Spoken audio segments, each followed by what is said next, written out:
아니다. 아멘. 주일 예배 가운데 오신 여러분들을 예수 그리스도의 이름으로 환영하고 축복합니다. 이제 얼마 남지 아니하는 마지막 주인데요. 이 주 가운데서도 주님께서 유정의 미를 거두시고 또한 우리의 삶을 인도하시는 하나님의 세밀한 손길을 누리며 나아가는 귀한 가정과 자녀들을 단 여러분들이 되기를 간절히 축복합니다. 계속해서 로마서의 말씀을 우리가 보도록 하겠습니다. 이 말씀을 보기 전에요, 제가 인간이라는 실존에 대해서 다시 한번 느껴진 사건이 있는데요. 여러분도 잘 아시지만 저에겐 두 딸이 있습니다. 문청이가 자기 얘기는 절대로 이제 하지 말라 그랬는데 오늘 마지막하고 이번만 마지막하고 다음 년부터는 좀 안 하려고 합니다. 두 딸이 있는데요. 여러분들이 잘 아다시피 이 두 번째 딸이 은채인데 별납니다. 우리 집사람한테 막 매달려갖고 떨어지지도 않고 맨날 엄마 아빠를 안 찾아요. 그러니까 나는 한편으로 좋은 반면에 우리 집사람은 너무 힘들고 어렵고 정말 지치는데 뭐냐면 계속 놀아달라는 거예요. 놀아달라고. 엄마 놀아주세요. 엄마 놀아줘 막 이렇게 하는데요. 어느 날 이제 데리고 이제 멀리 차를 타고 밥을 먹으러 가는데요. 옛날 얘기를 했어요. 은채야, 이제 그만 엄마 해라. 이제 그만 엄마도 좀 쉬는 시간을 가지고 좀 평안함을 좀 누리며 나가야 되지 않겠냐. 막 이렇게 얘기하는데요. 그때 이제 은청이가 엄마 그렇지 막 이렇게 얘기했던데 우리가 또 은청이한테 그랬어요. 너도 똑같아.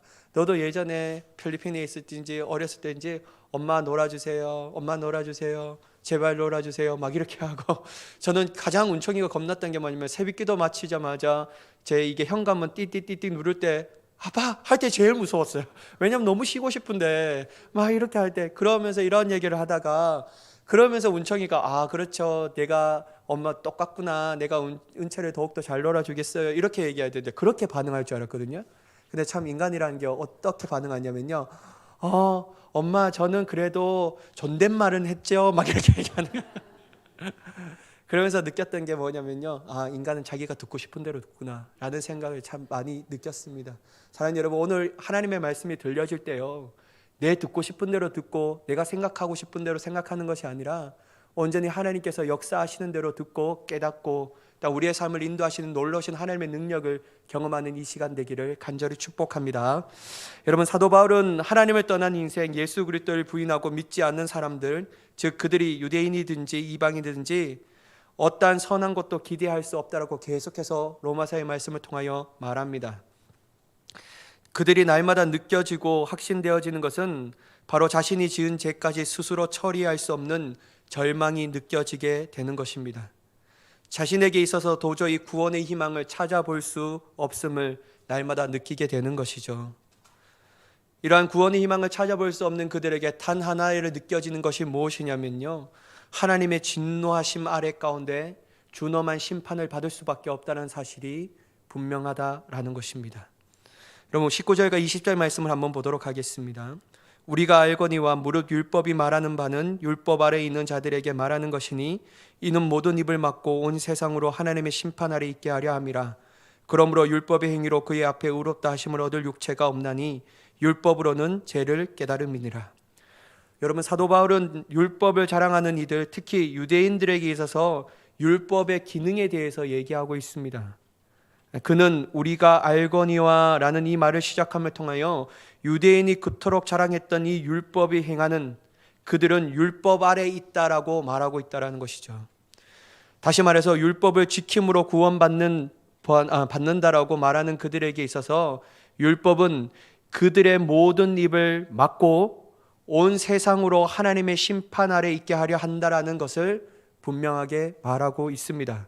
쉽게 말하자면 어떤 말이냐면요, 율법을 지킴으로 구원받을 자가 없기에 이 율법은 도리어 하나님의 심판에 서서 앞에서 우리가 무엇을 했습니다, 그래서 저는 충분히 구원받을 자격이 있습니다, 나의 이 공로를 보시고 주님 구원하여 주시옵소서 라고 하는 이 어떠한 변명도 하지 못하도록, 어떠한 논리도 내세우지 못하도록 율법이 하는 기능은 모든 사람들이 입을 막는다라고 얘기하고 있다는 것이죠.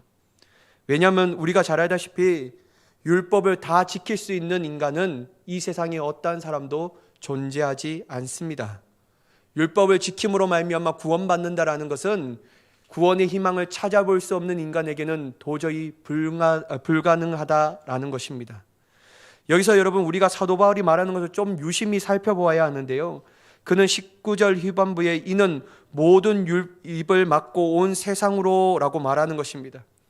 다시 말해서 율법 아래에 있는 자들에게는 율법이 모든 입을 막고 변명하지 못하게 하는데, 여기서는 율법이라는 하나님의 말씀을 받았다고 자랑하는 유대인뿐만 아니라 어떤 모든 사람들도 자기의 공로로 구원받는다라고 하나님 앞에 힘주어 변호할 수 없다라는 것이죠.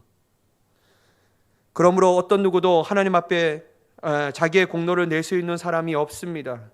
그래서 여러분, 성경은 일관되게 초지일관적으로 뭐라고 얘기하냐면요, 의인은 없나니 하나도 없다라고 말하고 있습니다. 사도 바울도 이 구약의 성경의 말씀을 인용하면서 의인은 없나니 하나도 없다, 모두 다 치우쳐서 하나님의 말씀 가운데 떠난 인생밖에 없다라는 사실을 말하고 있다라는 것이죠. 이때 사도 바울은 20절에 율법의 행위로 그의 앞에 의롭다 하심을 얻을 육체가 없다라는 것을 또한 말하고 있습니다. 하나도 없다라는 것이죠. 도저히 불가능하다라는 것을 말하고 있습니다. 도리어 이 율법을 통해 자신이 하나님 앞에 어떠한 죄를 지었는지 깨닫게 하는 것을 사도 바울은 얘기하고 있습니다.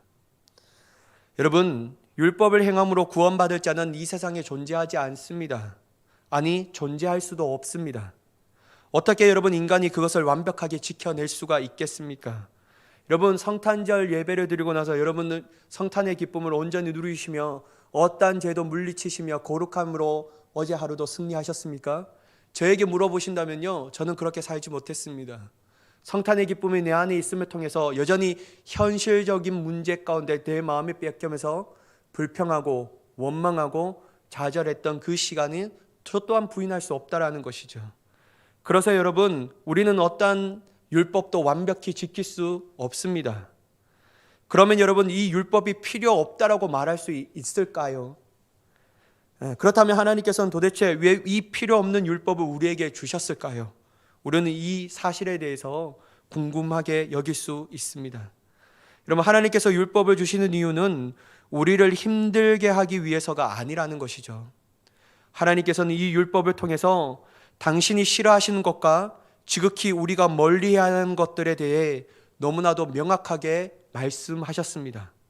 그러므로 우리는 이 율법을 통해서 하나님께서 싫어하시는 것을 분별할 수 있고 하나님께서 좋아하시는 것을 분명히 깨달을 수 있다라는 것입니다.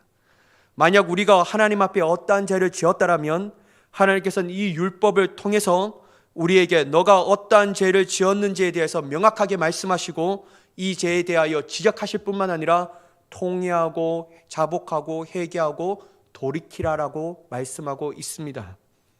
따라서 우리는 이 율법을 통해서 하나님 앞에 큰 죄를 범하였다는 것을 자각하게 됩니다. 하나님의 진노를 받을 수밖에 없다는 사실을 분명하게 깨닫게 됩니다. 그러므로 우리가 이 율법을 깨닫게 하심을 통하여 할 수 있는 모든 것은 무엇이냐면 하나님 앞에 엎드리게 된다는 것입니다. 이것이 바로 율법의 기능입니다. 그러므로 이 율법도 어쩌보면 하나님께서 우리에게 주신 것 중에 가장 좋은 것이라고 얘기할 수도 있습니다. 그런데 여러분, 우리는 오직 믿음으로 말미암아 구원받는다라는 이 사실만 주목한 채 여전히 내가 얼마나 하나님의 뜻과 말씀에 벗어나서 죄를 짓고 있는지 인식하지 못한다라면요, 이 율법의 기능조차 무시하고 있는 삶을 살아가고 있다는 것을 우리는 깨달아야 합니다. 여러분, 율법을 범하는 것은요, 어쩌보면요, 그냥 단지 하나님의 말씀을 저버린다라는 사실에 그치는 것이 아니라 그 율법을 주신 하나님을 거역하는 것입니다. 그들에게 있는 것은 죄의 용서와 구원, 영원한 생명, 하나님의 나라인 천국이 아니라 도리어 죄의 심판, 저주, 진노, 영원한 죽음, 지옥밖에 없다라는 것입니다. 그러므로 여러분, 우리는 율법을 무시하지 말아야 합니다. 우리는 율법의 기능을 통하여 온전히 내가 얼마나 하나님 앞에 추악한 죄인인지 발견해야 합니다. 이 율법을 행함으로 구원받을 수 없는 나약하고 무기력한 인간인 것을 확실히 깨달아야 합니다. 그럴 때 우리는 믿음으로 말미암아 구원받는다라는 하나님의 구원의 역사를 온전히 경험하게 되는 줄 믿습니다. 그러므로 율법을 통해서 내가 얼마나 추악한 죄인인지, 얼마나 구원의 소망을 없이 살아가고 있는 자인지 깨닫는 것이 어쩌보면 우리에게 하나님의 주신 축복이 아닐까라고 생각합니다. 그렇다면 여러분, 하나님께서 구원의 소망과 희망을 꿈꿀 수도 없고 바랄 수도 없는 그들에게 그냥 그렇게 살라라고 말씀하실까요? 그냥 자신을 반역하며 여전히 하나님의 말씀을 무시하며 살아가고 있는 인생들을 바라보시며 그냥 방치하고 계실까요? 우리가 잘 알다시피 하나님은 그렇게 하시지 않으셨습니다. 방관하시지도 않으셨고 될 대로 되라는 식으로 그냥 모른 채 하지도 않으셨습니다. 21절의 말씀을 보도록 하겠습니다. 이제는 율법 외에 하나님의 한 의가 나타났으니 율법과 선지자들에게 증거를 받은 것이라. 사도 바울은 이제는 이라는 이 단어를 사용함으로써 이전에는 율법을 지켜야 구원받는 길만이 열려졌는데 이제는 새 길이 열렸다라는 것을 의도적으로 말씀하고 있습니다. 사도 바울은 이제는 율법 외에 하나님의 한 의가 나타났다라고 말합니다. 율법 외에라는 말은 율법을 폐기하고 필요 없다라는 말은 아니라는 것이죠. 율법과 관계없이 우리가 의롭다고 인정받을 수 있는 다른 길이 열려졌다라는 것을 사도 바울은 얘기하고 있습니다. 여러분, 우리가 율법 외에 다른 구원받을 길은 사람이 만들어내고 고안내고 생각했던 방식이 아닙니다. 오직 하나님께서 정하신 방식이라는 것이죠. 그리고 이 방식과 방법은 갑자기 튀어쳐 나온 것도 아닙니다. 오직 하나님께서 미리 계획하신 방법과 방식이었습니다. 특별히 당신의 사랑하는 자녀들을 죄 가운데 영원한 죽음을 당하게 그냥 내버려 두실 수 없어서 하나님께서는 태초부터 이 방법으로 미리 계획하셨고 이 방법을 성취하셨을 뿐만 아니라 이 방법으로 이 세상을 운행하신다라는 것이죠. 그리고 주님께서는 당신의 계획과 방식, 또한 하나님의 한 의를 율법과 선지자들에게 증거를 통하여 당신의 사랑하는 자녀들에게 늘 들려주셨다라는 겁니다. 여러분, 이것이 바로 신약인 하나님의 약속이라는 것입니다. 그렇다면 여러분, 율법 외에 하나님께서 친히 계획하시고 약속하신 의는 무엇입니까? 22절의 말씀을 보도록 하겠습니다. 곧 예수 그리스도를 믿음으로 말미암아 모든 믿는 자에게 미치는 하나님의 의인이 차별이 없느니라. 바로 예수 그리스도를 믿음으로 말미암아 모든 믿는 자에게 미치는 하나님의 의라는 것입니다. 예수 그리스도를 믿는 사람이라면 누구도 차별 없이 받을 수 있는 하나님의 의라는 것이죠. 너가 율법을 얼마나 잘 지켰느냐, 내 기준에 통과했느냐, 이러한 것을 하나님께서 묻지 아니하시고 믿음 하나를 보시고 하나님께 인정받는 길이 열려졌다라는 것입니다. 육체, 혈통 그리고 할례를 통하여 아브라함 자손이 된 유대인만 받는 것도 아니라는 것이죠. 율법이라는 하나님의 말씀을 맡게 된 선민만이 구원을 받는 것 또한 아니라는 것입니다. 이방인들이나 유대인들이나 그들이 어떠한 혈통을 가졌던지 어떠한 육체의 할례를 받았던지 아니면 율법을 온전히 지켰든지 이런 것으로 따지고 생각하시면서 구원하시는 것이 아니라 하나님께서는 단 하나를 보시는데 오직 예수 그리스도를 믿는 믿음으로만 받는 하나님의 의가 너에게 있느냐, 이것을 주님께서 보시고자 한다라는 것입니다. 여러분, 아담과 하와의 범죄로부터 세상에 죄가 들어왔습니다. 어떠한 인간도 날 때부터 죄를 다 가지고 태어납니다.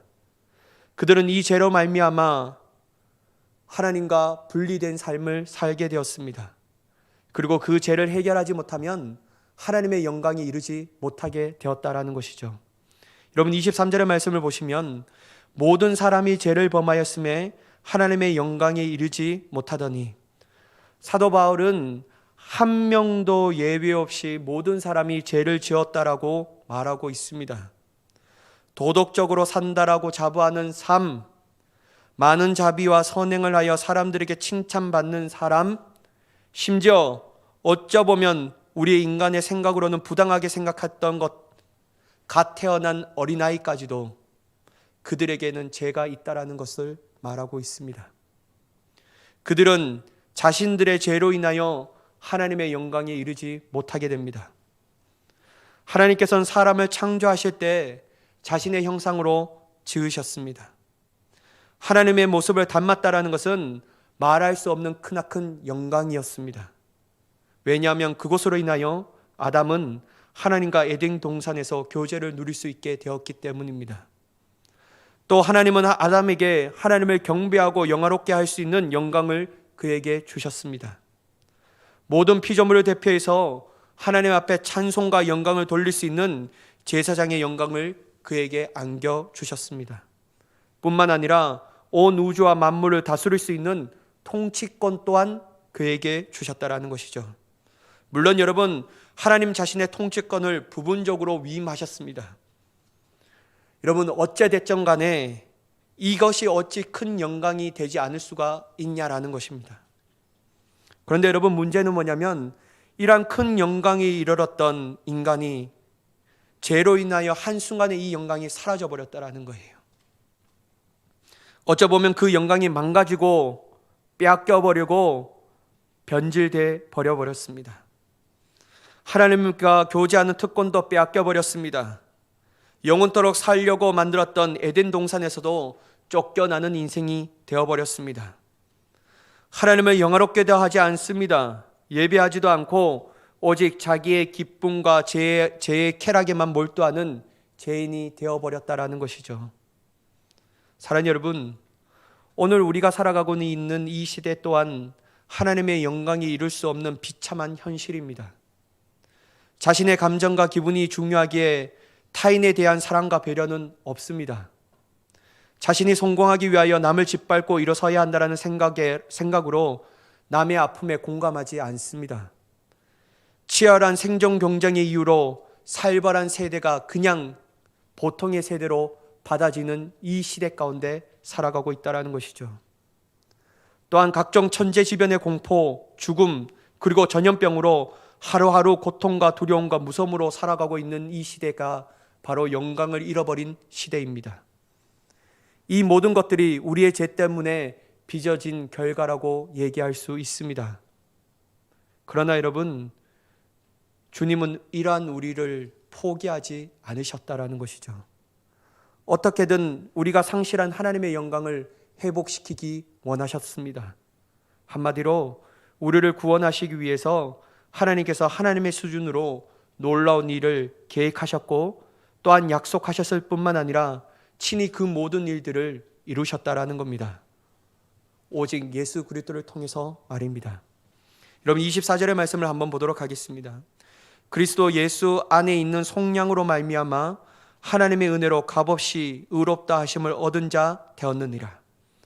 여러분, 사도 바울은 그리스도 예수 안에 있는 속량으로 말미암아 하나님의 은혜로 값없이 의롭다 하심을 얻는 자가 되었다라고 분명하게 말씀하고 있습니다. 바로 예수님께서 우리를 속량하셨다라는 겁니다. 여러분, 여기서 속량하다라는 단어는 구원하셨다라는 단어로 다르게 말할 수 있습니다. 근데 여러분, 속량이라는 단어의 뜻은 우리가 너무나도 잘 알지 않습니까? 노예 시장에 통용되는 말이었습니다. 몸값을 지불하고 노예를 해방시키는 권리를 사는 것을 의미합니다. 우리가 잘 알다시피 우리는 우리의 죄로 인하여 하나님의 영광에 이르지 못하였습니다. 하나님을 영화롭게 하지도 않고 자기가 원하는 삶의 모습으로 살아갔습니다. 자신이 철저히 주인의 삶의 주인된 모습으로 살아갔다라는 것이죠. 이러니 그들은 하나님께서 싫어하는 죄를 도리어 자신들의 기쁨으로 삼아 지었습니다. 하나님께서 말씀을 통하여 하지 말라는 것에 도리어 순종하며 하라고 명령하신 것들에 대해서는 불순종하는 그러한 특징으로 하나님을 아프게 하셨다라는 것이죠. 이러니 그들이 받아야 할 것은 하나님의 진노와 심판밖에 없었습니다. 그것은 바로 그들의 죄값으로 말미암아 영원히 죽어야 하는 것들이었습니다. 도저히 그들의 힘과 노력과 지혜와 의지로는 이것으로부터 벗어날 수 없었습니다. 이러한 희망과 소망이 없는 그들에게, 온전히 죄의 값으로 영원히 죽음을 당하야 마땅할 그들에게 하나님께서는 예수 그리스도를 이 땅에 보내주셨고, 그분이 우리가 치러야 할 죄값을 대신 치르시고 십자가의 죽으심으로 말미암아 우리를 속량하셨다라는 것이죠. 우리를 죄의 권세에서 구원하셨다라는 것입니다. 우리가 받아야 할 죄의 형벌을 아무 흠도 티도 없으신 예수님께서 우리를 살리시려고, 우리를 죄에서 구원하시려고 온전히 그 모진 고난을 받으셨다라는 겁니다. 사랑하는 여러분, 그러므로 우리는 날마다 십자가를 묵상할 때마다 나를 위하여 죽으신 예수님의 위대하신 사랑을 기억해야 될 줄 믿습니다. 하나님의 놀라우신 사랑에 감사해야 합니다. 그런데 여러분, 여기서 그치면 안 됩니다. 또한 한 가지 더, 우리는 십자가를 묵상하며 바라볼 때마다 죄의 싹슨 사망이라는 사실을 꼭 기억해야 합니다. 그래서 하나님께서 싫어하시고 미워하시는 그 죄를 멀리하며 오직 날마다 십자가를 더욱더 가까이 하는 자가 되어야 될 줄 믿습니다. 여러분, 십자가는 사랑뿐만 아니라 하나님의 공의가 실현되는 십자가입니다. 십자가 바라볼 때마다 눈물을 흘리는데요, 죄에 대해서는 경계할 마음은 없다라는 것이죠. 우리가 받아야 할 무서운 죄의 형벌을 주님께서 친히 십자가에서 받으셨는데 우리는 그것들은 하나도 기억하지 아니하고 오로지 하나님의 사랑, 오로지 예수 그리스도의 대속의 죽음, 이것만 기억하고 그 사랑을 통하여 우리 마음껏에 담아서 도리어 그 사랑 가운데 감사하기는커녕 그 사랑을 오용하며 지내고 그 사랑을 더럽히며 우리의 삶 가운데 쾌락만을 추구하는 삶을 살아가게 된다는 것입니다. 여러분, 우리는 십자가를 바라볼 때마다 날마다 선포해야 합니다. 주님, 세상과 나는 십자가에서 주님과 함께 못 박아 죽었습니다. 오직 부활하신 하나님만이, 부활하신 주님만이 우리 가운데 사십니다. 그럴 때 여러분, 우리는 주님을 닮아갈 수 있다는 것이죠. 여러분, 25절의 말씀인데요, 이 예수를 하나님이 그의 피로서 믿음으로 말미암는 화목제물로 세우셨으니 이는 하나님께서 길이 참으시는 중에 전에 지은 죄를 강가하심으로 자기의 의로심을 나타내려 하심이니.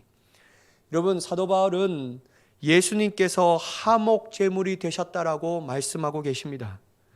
화목제물이란 하나님의 진노를 거두게 하는 제사를 말하고 있습니다.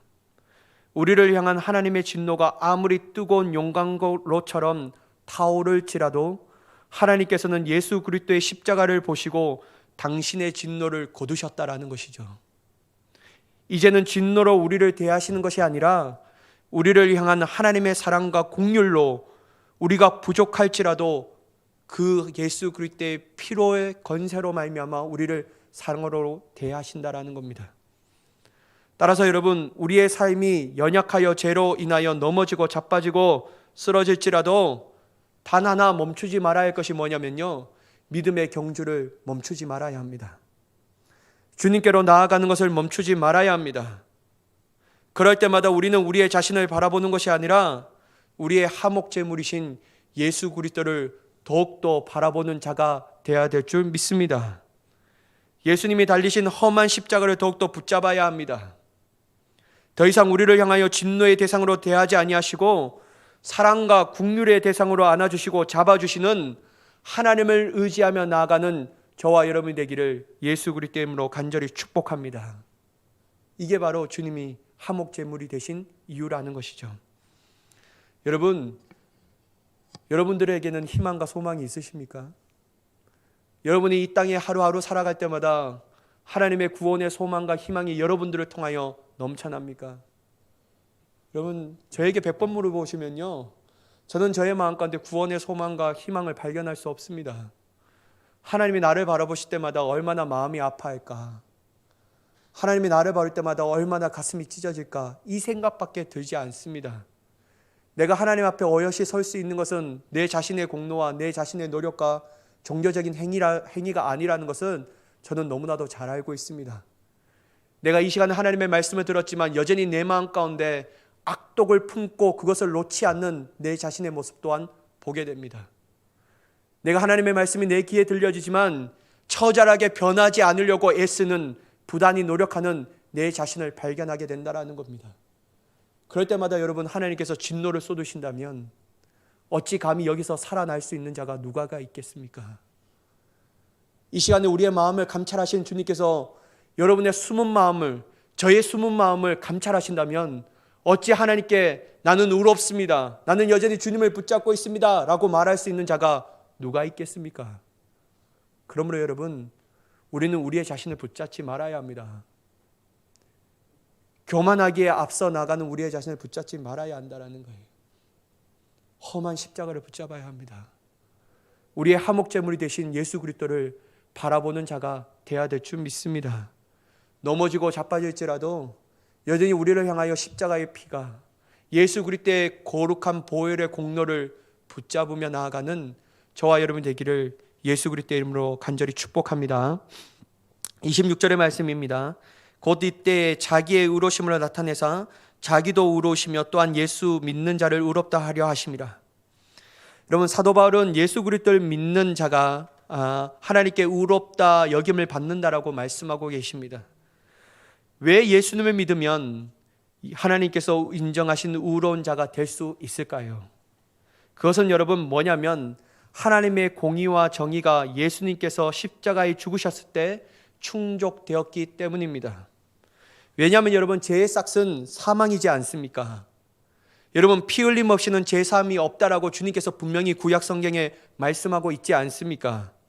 하나님께서 우리를 사랑하시지만 우리의 죄를 해결하지 않고 무작정 받아주시고 구원해 주신다면 그것은 공의로우시고 정의로우신 하나님의 성품을 정면으로 위배하지 않습니까? 그래서 여러분, 하나님은 당신의 사랑하는 아들이 큰 고통과 아픔 그리고 조롱과 멸시 가운데서도 의도적으로 외면하셨다라는 거예요. 십자가에서 하나님이 사랑이 없으셔서 주님을 외면하신 것이 아니라는 겁니다.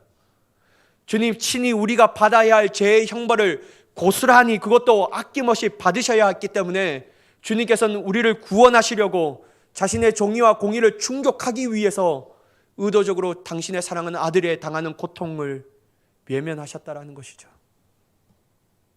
마침내 모든 것을 참고 견디신 주님께서 죽음으로써 모든 것을 다 이루게 하셨다라는 겁니다.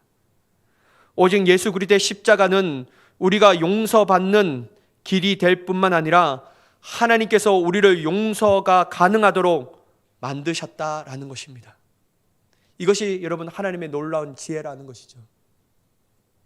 사랑하는 여러분, 어떠한 재판장이 있습니다. 근데 여러분, 우리가 만약 우리의 친족과 우리의 가정 중에 이 사람으로 말미암아, 어떤 사람으로 말미암아 살인을 당했어요. 여러분, 정말 죄송합니다. 이게 비교해서도 안 되지만, 이런 비유해서도 안 되지만 살인을 당한 거예요.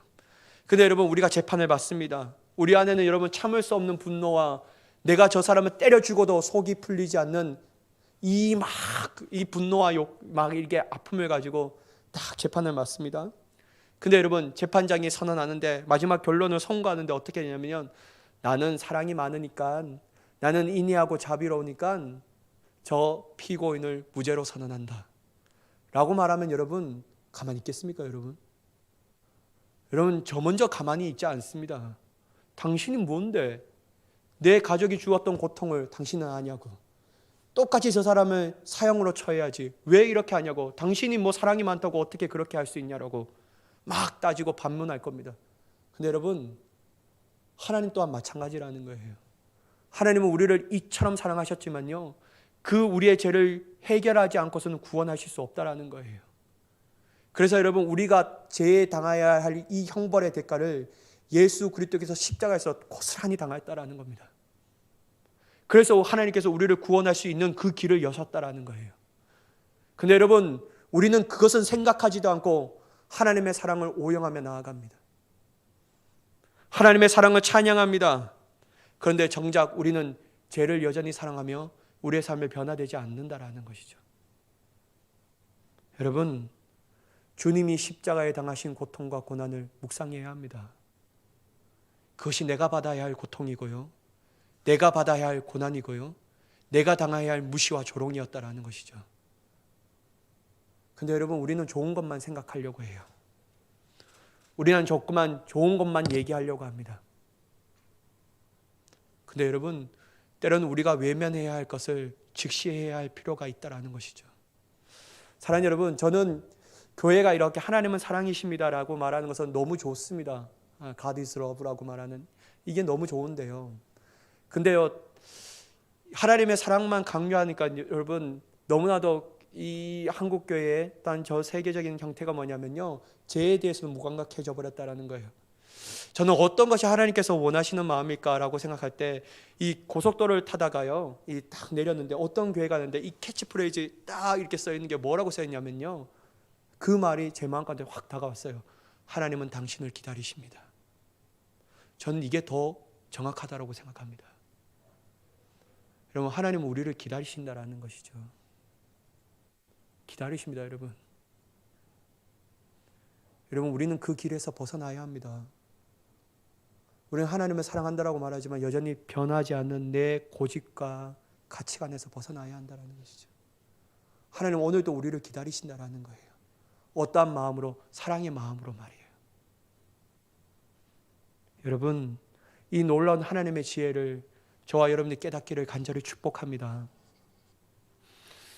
여러분, 그러므로 구원은 우리의 공로가 아닌 전적인 하나님의 은혜입니다. 하나님께서 홀로 행하셨고요, 우리는 하나님께서 행하시는 모든 이끄심에 순종한 것밖에 없습니다. 따라서 우리는 홀로 우리의 구원을 이루시는 하나님 앞에 어떠한 태도를 취해야 되냐면요, 겸손한 태도를 취해야 합니다. 주님, 내가 구원을 받았습니다. 이렇게 말하는 것이 아니라 주님이 내 삶 가운데 구원을 이루셨습니다. 여러분, 우리는 영적인 교만이 있을 수 없습니다. 우리 안에서는요. 왜냐하면요, 온전히 하나님께서 구원을 이루셨기 때문입니다. 그래서 여러분 27절, 28절 말씀을 보도록 하겠습니다. 그런즉 자랑할 데가 어디 있느냐? 있을 수 없느니라. 무슨 법으로냐? 행위로냐? 아니라 오직 믿음의 법으로니라. 그러므로 사람이 의롭다 하심을 얻는 것은 율법의 행위에 있지 않고 믿음으로 되는 줄을 우리가 인정하노라. 사도 바울은 결코 하나님의 홀로 행하신 구원의 역사 가운데 우리의 공로와 자랑이 없다라고 분명하게 말씀하십니다. 어떤 법으로도 아니며 우리의 어떤 행위에, 즉 공로로 이루어진 것도 아니라고 분명하게 말씀하십니다.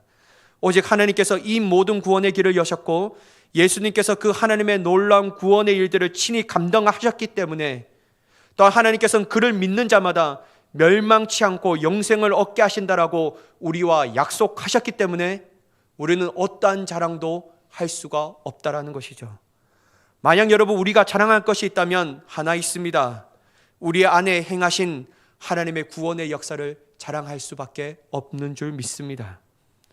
이러한 믿음이 오직 우리를 의롭게 하며 이 믿음으로 의롭게 된 것만이 주님께서 진정으로 인정하시는 의로움이 되는 줄 믿습니다. 저는 마지막으로 존 웨슬리 목사님의 그의 설교의 믿음으로 얻는 구원에 대하여 말씀하실 때 믿음의 정의에 대해서 다음과 같이 얘기했다라는 말씀을 나누면서 설교를 마치려고 합니다. 여러분, 그리스도의 믿음, 구원받는 믿음은 우리가 생각하는 믿음과 전혀 다를 수 있다는 거예요. 여러분 한번 들어봐 주시기 바랍니다. 그리스도인의 믿음이란 그리스도의 복음에 대한 동의일 뿐 아니라 그리스도의 피에 대한 전적인 의지, 그리스도의 삶과 죽음과 부활의 공로에 대한 신뢰, 하나님께서 우리를 위해 그리스도를 내어주심과 그리스도께서 우리 안에 사심으로 우리의 대속과 생명이 되시는 그리스도께 기대는 것이다. 그리고 믿음은 우리에게 의와 지혜와 거룩함과 구원이 되신 그리스도와 계약을 체결하고 결합하는 것이다. 사랑하는 여러분, 믿음은 지적인 동의가 아닙니다. 믿음은 관념이 아니라는 것이죠. 여러분, 믿음은 생명이고 능력이고 변화입니다. 그러므로 여러분, 우리 안에 죽어있는 믿음, 관념적이며 이론적인 믿음을 다 벗어버리고요, 친히 어떤 것도 비교되지 않는 가장 하나님의 큰 선물인 살아있는 믿음을 통하여 하나님과 하나가 되고 예수 그리스도와 하나가 되는 저와 여러분이 되기를 예수 그리스도의 이름으로 간절히 축원합니다.